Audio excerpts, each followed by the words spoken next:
This is slide number 69 and I am your presenter Asloob Mudassar. We are going to discuss Mellin correlator. Coherent processors described earlier have translation invariance. That is, if an object is translated in its own plane, the Fourier spectrum remains unshifted. And the only change that occurs to the spectrum is that the Fourier spectrum of the object at the Fourier plane is multiplied by a linear phase factor term. This is the statement of shift theorem defined below. Equation 44 presents the Fourier transform of an object O shifted to the coordinate A and B from its central position. And you know that on the right hand side we have the spectrum represented by capital O at the coordinates f zeta, f eta multiplied by the phase factor, which is e to the power minus iota pi. Within the parentheses we have f zeta into A plus f eta into B. So you can see that if you set A is equal to 0 and B is equal to 0 on the left hand side, this phase factor on the right hand side will disappear. And then the object O, then the Fourier transform of the small object O will be represented by capital O. So you see that this is the shift theorem, that is the translation of object in the space domain will appear as the Fourier transform, which is unshifted version but multiplied by some phase factor. So you see that the position of the Fourier transform would not change and it will remain at the same coordinate f zeta and f eta, but only multiplied by some additional phase factor. We want to present the Mellin transform, its optical realization and how it can be used to establish translation, scale and rotation invariance. So the Mellin transform is used or designed in order to establish that if an object is translated at its own plane, or if the size of the object changes, or if the object is rotated, then you see that we can have no change and the Fourier and the Mellin transform will take care of all these aspects. These three features are fundamentally required in pattern recognition applications. Mellin transform represented by capital M as a function of S in one dimension is defined as given below, as given in equation number 45. So you see that this M of S, capital M as a function of S, is equal to the integral from 0 to infinity of the object O at the coordinate zeta multiplied by zeta raised to the power S minus 1, and the integration is with respect to zeta. So this is the Mellin transform.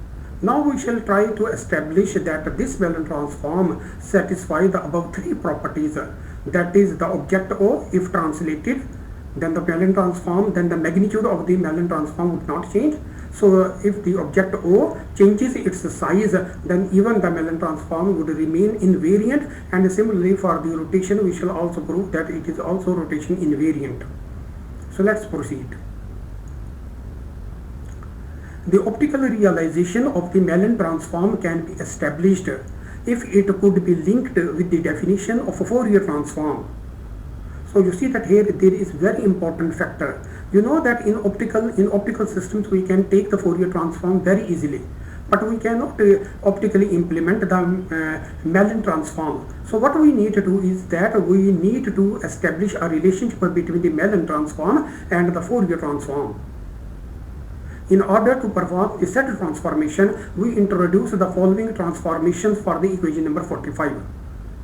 So in order to convert the definition in equation number 45 to be related with the definition of the Fourier transform, we are going to make these changes.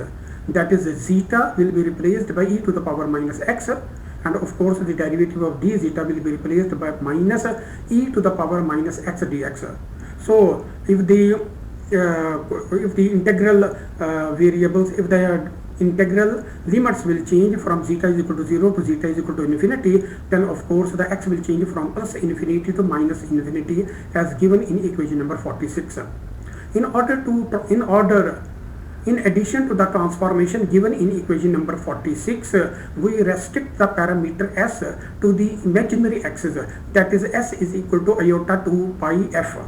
the Mellin integral in equation number 45 then takes the following form. So you see that we are restricting this parameter as to the imaginary axis.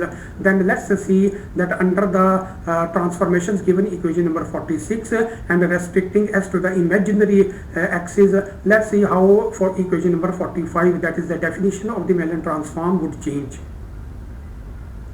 This is given in equation number 47. So we have replaced s by iota 2 pi f as an argument of the Mellin transform, and in the integral we have made the changes, that is these changes given in equation number 46. We have changed the limit, we have introduced e to the power minus x, and then you see that you can simply see that making these changes, the first row in equation number 47 will appear.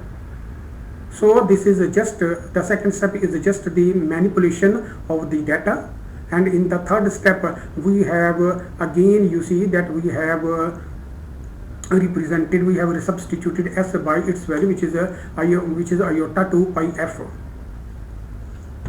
Okay, so you see that in the fourth step what we are going to do is that we are going to just make a change, that we are going to replace x by zeta. This is not a substitution, but this is a change of a variable. So the limits will stay the same, and only x will be replaced by zeta, because we want to have this as the definition of the Fourier transform. Now you see that you can the last integral in equation number 47 can be recognized as the definition of the Fourier transform integral, and the Fourier transform of this O as a function of e to the power minus zeta. So this integral can be represented as the Fourier transform of O as an argument of e to the power minus zeta. So you see that it means that we can correlate the Mellin transform into the Fourier transform operator, into the Fourier transform through equation number 47, because it means that the optical implementation of the Mellin transform is now possible due to its being related with the Fourier transform. But you see that here the Fourier transform is not of the object O, but the Fourier transform is that of the object O e to the within the argument e to the power minus zeta. Equation number 47 establishes that the Mellin transform can be converted to the Fourier transform if the object at the object plane of a coherent processor is compressed exponentially. That is, O of zeta is transformed as O of e to the power minus zeta. So this is actually a compression, exponential compression. Optical means of compression exist, and one of the options is through the use of spatial light modulators. Reader can consult web resources for techniques on optical compression. Equation number 47 can be interpreted as, that is this equation 47 can be interpreted as the Fourier transform of an exponentially compressed input object using any coherent processor give the Mellin transform of the object.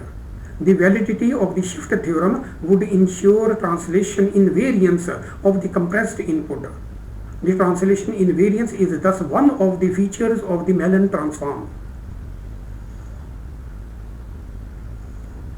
Okay, so you see that since Mellin transform is now connected with the Fourier transform, and you know that Fourier transform have the property that if you shift an object at its own plane, the Fourier transform, the magnitude of the Fourier transform would not change, but only a phase factor, as shown in equation number 44 will be multiplied. The spectrum would not change its position, as capital O in equation number 44 has the fixed coordinates f zeta and f eta, and is independent of the parameters a and b. So similarly, since Mellin transform has been connected with the Fourier transform, so it means that the Mellin transform is a space invariant. Is a translation invariant. It means that the object can be translated at the input object plane, and the Mellin transform would stay the same because it is linked with the Fourier transform. Next, we want to analyze whether or not Mellin transform can be used in scale invariance. That is, if the object changes its size, would the Mellin transform remain the same or would it change? Let's see. When an input object undergoes a change in size at the object plane, the invariance in scale or size would imply no change in the value of the Mellon transform. That is, if the magnitude of the Mellon transform remains unchanged when the scale size changes, then the scale invariance can be achieved.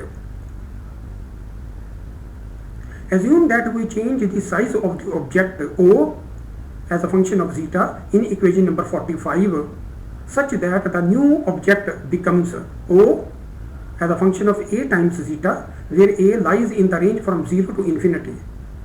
When A is greater than 0, the object is compressed or demagnified, and when A lies in the range between 0 and 1, the object is stretched or magnified. For a scaled object, you know that we are using SO. S stands for scaled, O stands for object. For scaled object, the magnitude of the Mellon transform, which is represented at mod of MSO, and the argument is iota 2 pi f. Iota 2 pi f is already explained, and SO stands for the scaled object. That is, this Mellon transform is for the scaled object. So this is the modulus of the Mellon transform for the scaled object. So this will take the following form. So we have M, mod of M as the scaled object on the left hand side, and we have equality signs, the terms on the right hand side of the equality sign. So the first step is that we have used the object with the scale, we have changed the size of the object. So that's why we have used O as a function of A times zeta. The rest of the quantities are the same, but that we have replaced S by iota 2 pi f in the first step of the integral. Now in the modulation on the second step, we are going to make the substitution that A zeta is equal to zeta prime.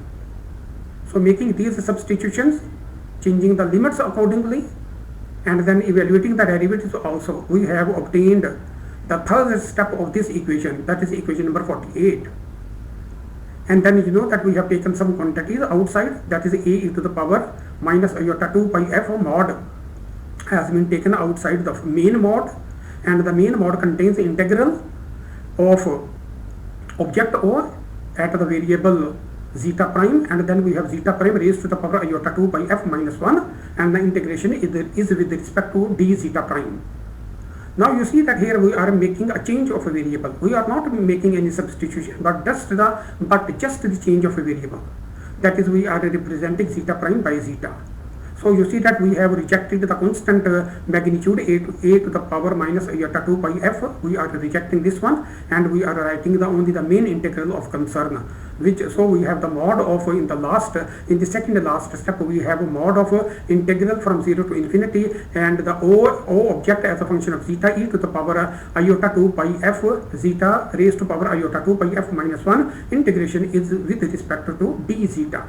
You know that this last step within the mod is nothing but the Mellon transform. So we have replaced it with that one.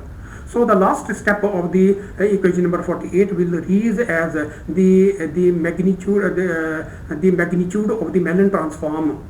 So the overall reading is that the scaled object, the Mellon transform of the scaled object is the same as the Mellon transform of the unscaled object as on the right hand side. So it means that if the scaling of the object takes place, then the Mellon transform would not change. So this is what we want to establish through equation number 48.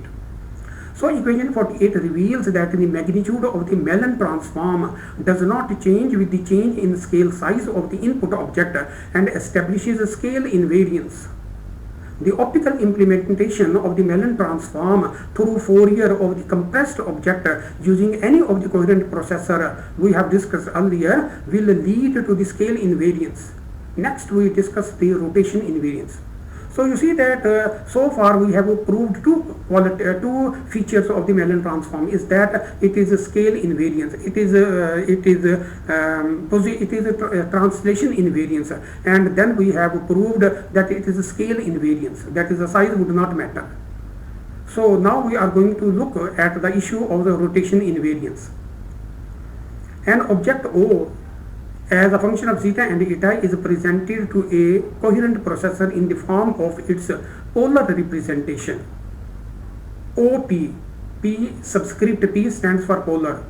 O as the object in polar coordinates. OP is the object in polar coordinates or in polar representation. So we have OP as a function of r and theta, along with compression along the radial coordinate by an exponential factor as given in equation number 47, such that the object presented to a coherent processor becomes theta p as a function of r prime comma theta. So here we have used r prime because we have compressed the object radially. So theta p, which is the polar representation of the object, and r prime shows that we have compressed the data. That's why we are using a new variable r prime as a function of theta. So O of P as with an argument of r prime comma theta, where r prime comma theta may be considered as distorted polar coordinates with distortion in the radial coordinate. So since the compression has been done along the radial coordinates, or the expansion or the compression has been done along the radial coordinates, that's why we are using distorted polar coordinates with the distortion in the radial coordinate. A matched filter for OP as a function of r prime and theta is prepared by recording the field distribution at the Fourier plane. So you see that for the rotation invariance we shall use the polar transformation, polar representation to represent the object. And now we can also compress the object and radially, or either we can compress or we can expand or we can stretch the object radially, and then we are using a new representation, though polar but with distorted coordinates. So we have theta p as a function of r prime comma theta. So this is what we are using, the distorted polar coordinates. And you know that this object will be presented to a coherent processor, and then its Fourier plane, then its frequency filter will be constructed. So a matched filter for OP as a function of r prime and theta is prepared by recording the field distribution at the Fourier plane. Okay, so it means that we have now constructed the matched filter for the rotation case. And you know that this rotation case that we are presenting should also be translation invariant and should also be scale invariant, because we are going to discuss the third issue, which is the rotation invariance. So all these features must appear, that is the translation appearance, that is the translation invariance, scale invariance and rotation invariance. So up till now we have constructed the matched filter for the distorted polar coordinates when the object was presented in the stretched form or in the compressed form. To check the rotation invariance for another object O2 as a function of zeta and eta, which may be a rotated and scaled version of the input object O. So here you can consider that the object O2 may be a scaled version of the original object O. The presentation of O2 as a function of zeta and eta in distorted polar coordinates, which may be designated as theta 2 with the subscript p standing for the polar representation with the arguments of r prime and theta, that is the distorted polar representation of the object O2, which is O2p as a function of r prime and theta, is presented to the same coherent processor having matched filter at its Fourier plane or frequency plane. The rotation of O2p as a function of r prime and theta with the rotation axis coinciding, this is very important, with the rotation axis coinciding with the center of the distorted polar coordinates will result in the translation of rotation spots or translation of correlation spots or correlation peaks at the image plane. So you see that when you rotate, the correlation peaks at the correlation spots or the correlation peaks at the image plane will rotate. The intensity of the spots or the intensity of the peaks remains unaffected by the rotation and by the scale change of the presented input. This process ensured scale and rotation invariance but could not preserve the translation invariance. So this is that the problem again arising, that now we are addressing the scale invariance and rotation invariance through this method. But that the translation invariance is not guaranteed. It is because we have to place our object such that the rotation of theta, the rotation of OP as a function of r prime and theta with the rotation axis. This is important, with the rotation axis coinciding with the center of distorted polar coordinates. So it means that translation cannot be done, because when the translation is done, then that the object will be out of the center of the distorted polar coordinates. So translation here cannot be guaranteed, but that only two things, that is the scale invariance and the rotation invariance, can be guaranteed over here. For the three features, translation, scale and rotation invariance, to remain preserved, the magnitude of the Fourier spectrum of O2P as a function of r prime and theta presented by mod of this, that is capital O2P stands for the spectrum of this small OP. So capital OP, so the mod of capital OP as a function of rho and phi, where rho and phi are the variables at the Fourier plane. So you see that that is the mod of the spectrum of this object is presented at a plane which will stand as the input plane to the coherent processor. A translation of O2 as a function of zeta and eta at its own plane would not result in any change in the absolute square, of the spectrum, in the absolute value of the spectrum, and thus will ensure translation invariance. So you see that here what we are going to do is that we are not presenting O2P as a function of r prime and theta at the input of the processor, a coherent processor, but instead that we are presenting the absolute value of the spectrum of that object in terms of the variables rho and phi, because these are the variables, polar variables at the Fourier plane. So this will be presented.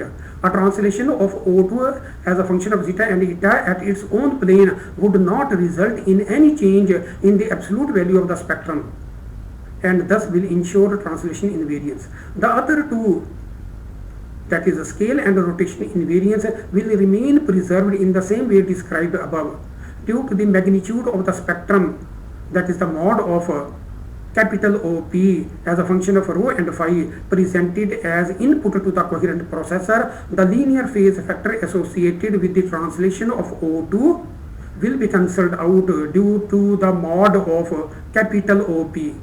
This may result in reduced performance of the Mellon correlator. So you see that for the Mellon correlator, we have tried to establish the translation, the scale and the rotation invariance of the signals. Now this is the end of slide number 69.